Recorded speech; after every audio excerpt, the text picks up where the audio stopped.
Alright, so we're going to be working on the 06 Ford F150. I'm going to put in an inverter in the back bed area so I can have some power when I work on cars and stuff. So I bought this Energizer 1500 inverter, 3000 watt peak power. It comes with two 3-inch cables already, like this right here. But I used, but I bought a circuit breaker right here, 100 amp to go off of there. So I hooked the power to this side. And then I'm going to hook the other power to this side. So I already got them clamped down. And these just go like this. So I picked this up at O'Reilly's. This was like $35 for this thing. But it's really nice. If it pops, you just push it back in there. And it's basically, it's not a fuse. It's a surge protector, basically a circuit breaker. And then if it's popped, it'll be like that. So I got 25 foot of the red cable. And so the positive and the negative. So what I'm thinking, I'm going to run... so this is a 25 foot of negative. I put a connector on here for a 4-gauge wire, and I already crimped it right here, and then I put some heat shrink on it, so these are really good to go. Okay, this is the other part of it. I don't know how long I want this, so I didn't want to do this side yet. All right, so we're going to do an unboxing of the Energizer inverter right here, and it does have a display on here, so it tells you your wattage, so you can see where you are on your battery before your truck goes dead and you won't be able to start it. But I don't plan on doing all that. I just plan on running just a small little compressor off of it. So I checked the wattage on everything, how many amps, and I converted to wattage, and it should be way under 3000 peak power and right about between 1500 and 3000. So I should be good. I shouldn't be overloading this thing. All right, so I'm gonna run it from the negative cable here. You can see I got a negative cable right here. It goes right back to the firewall right there. So that's where I'm gonna hook that cable. Okay, the positive cable off of here, I'm gonna run it off of this one right here. Okay, so it runs back, and I'm gonna run it down and underneath. So I'm gonna get some wire loom for these and some kind of heat protectant or something like that, because it's going to go down. I don't want to go inside the truck, because some people I've seen, they come back and then they drill a hole through the back of their cab, and I want the hole through the truck bed. Okay, so right in this corner right here, you can see is that little cap piece right there that comes out. So you can either take it out of there, but mine's rhino line, so I couldn't really get it out without breaking the rhino line out of there. So I drilled a small little hole out of there, and then I'm going to put a rubber grommet around it. I got to make it just a little bit bigger round so that grommet will go through there, and then we're going to put the cables through there. All right, so they're going to run right back here, and they're going to run down underneath the cab. And then I got some zip ties, and I'm going to zip tie it all the way up with some wire loom, and I'm going to do it really nice underneath and run all the way up, and then up inside here, and we should be good here. My only question is, let's unbox this and let's see where we're going to put it. This is the Energizer inverter. It had really good reviews, so I actually went up a little bit more than peak power than what the stuff I'm going to run. I'm going to run a small little air compressor just for tires and stuff like that, a little blow thing. And then my electric impact off of it, so I can have power. I can charge my batteries, and it has USBs here, so you can charge your phone or wherever off of here. And then I have like my light, stuff like that, so if I'm working on something, so it'll be good to go. All right, so let's open this up real quick. All right, so you got your little 6 months additional warranty, and you got your little silicone stuff. All right, so you got your little thing connecting to your inverter for first use, so make sure you read that. Okay, I already did. So, and inside here is your inverter that we're going to be hooking up. So put this over here. Let's put this stuff in here real quick.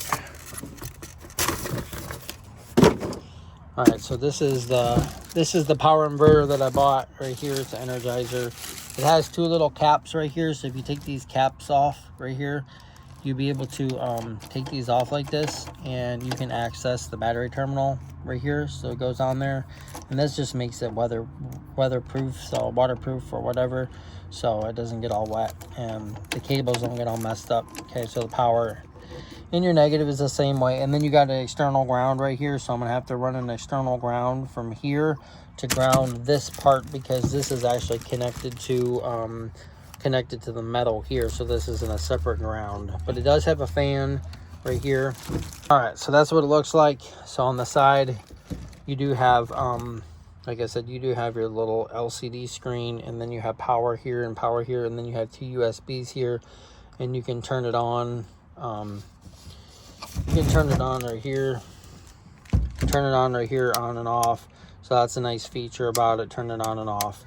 And right here is the mounting tab, so you can either mount it with these things and hook it on somewhere and have it, like, you know, have it set in there and then kind of fall down on both sides, or you can mount it from these brackets right here. I don't know exactly what I'm going to do yet, but first I need to get the cables ran from the front of the cab and run it through underneath, back through here, and then back through here. I need to make that hole just a little bit bigger, and then we'll do that. So let's start running our cable here. I'm not going to hook it up yet. I just want to get I just wanted to get it ran and everything, so I kind of figure out where everything's going to go, where I'm going to run it to. So this is going to hook here on the positive, okay, and then I have this part, which I don't know where I'm going to run this to yet. So I got the ground cable ran right there. I got it run down. This is the positive cable, so I just zip tied it so I could have it, so when I pulled through, it didn't pull through again. I actually used a little thing that comes up through the side and then fed the wires down. So I'm going to rewire this to go back underneath, because right now it's on top of the valve cover, but if I put it back underneath, back here behind this PCM here, we should be able to run it right back through here, and it'll be clear of everything. So I got it ran underneath the truck, basically on the side, this side of the frame, because that side of the frame, the where it is, the exhaust is on that side of the frame. So I came on that side, so I zip tied all the way down and then ran up through. I ran it down like that, and then ran it down to here, up here, and then around this bushing here just underneath, so it's not sitting over here. And then right up there is, right up there you can see I ran it right through that grommet, that rubber grommet there. So then I'm gonna put a thing around it, a rubber grommet thing, and then push it to the other side, and then push it through. Once I get this fed, then I'll put the grommet this way and then push it through here, and we should be sealed from any water getting in here. I just put 2 small little holes, so we should be able to run it up to the back of the cab now. So I'm going to get in that cab, and then we're going to pull this tight, and then we're going to see what length we have, and we're going to get it all hooked up. All right, so you should see right back here, this is where I ran the cables back, right in that grommet piece right here. And you see how small the holes are, so it's not really, I could actually just silicone this on both sides, and we would be good to go. So I didn't put a big hole through here, see, and look how much it is. It's basically not even moving at all, and I think it was perfect. That's a perfect size hole for that. So we'll pull this through without let's pull this positive one through a little bit, and then we'll do the other one. Try to move this stuff out of the way here.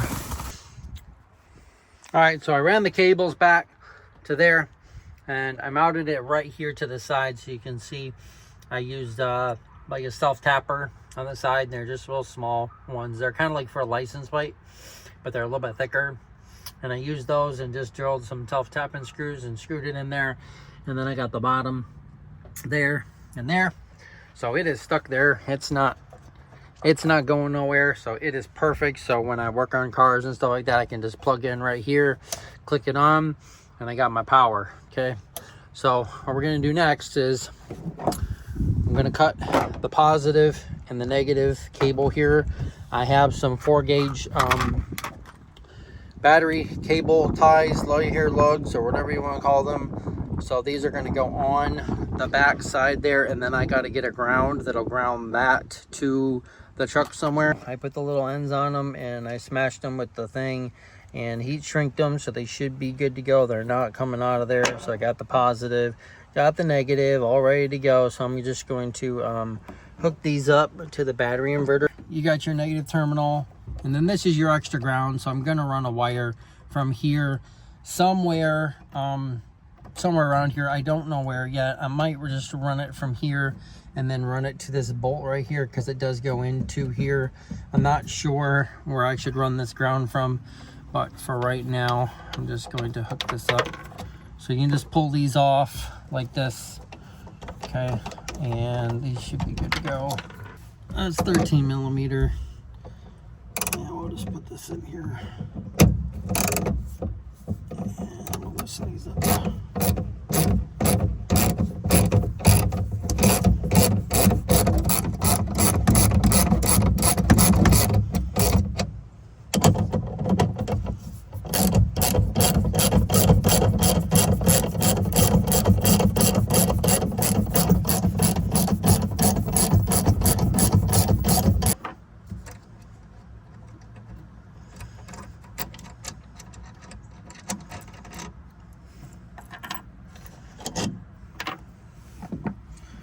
Okay, so we'll go with our negative. So we'll come in. Yeah, we'll just come in this way, I guess. Let's see if this is gonna work. Might have to make this a little bit bigger. No, I'm good. Okay, I'm good here. So let's put this on there like this. Okay. And then we'll put our washer on top, and then we'll put this on the top of this, and this should screw right in there. And then we can move this. We can move it down like this if you want to. We can move it this way if we wanted to. I don't know if it's going to work like that. I don't think it will. I think we're going to have to do it the other way. So I'm gonna get these hooked up and then I'll be right back. Yeah, and I just dropped my phone. Good. All right, so I got everything hooked up here. You can see that I have power right there. So I have like 12.7 from my battery, so you can actually see what it says right there. I can turn it off from here. You got USBs, 2 plugins right there, and I got enough wattage. I got a 1500 watt, but a maximum of 3000 watts. So that's the minimum power. Maximum power is 3000.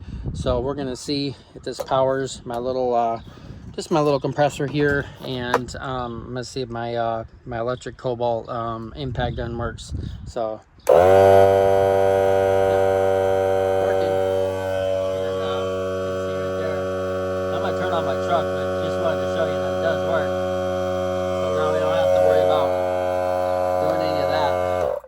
So now I don't have to worry about, you know, plugging into people's houses when I'm working on their cars and stuff like that. So there you go.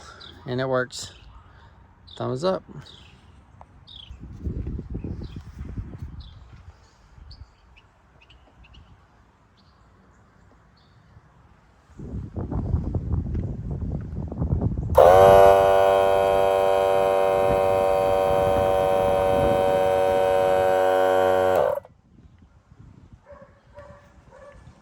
So we just got the power inverter hooked up in the truck.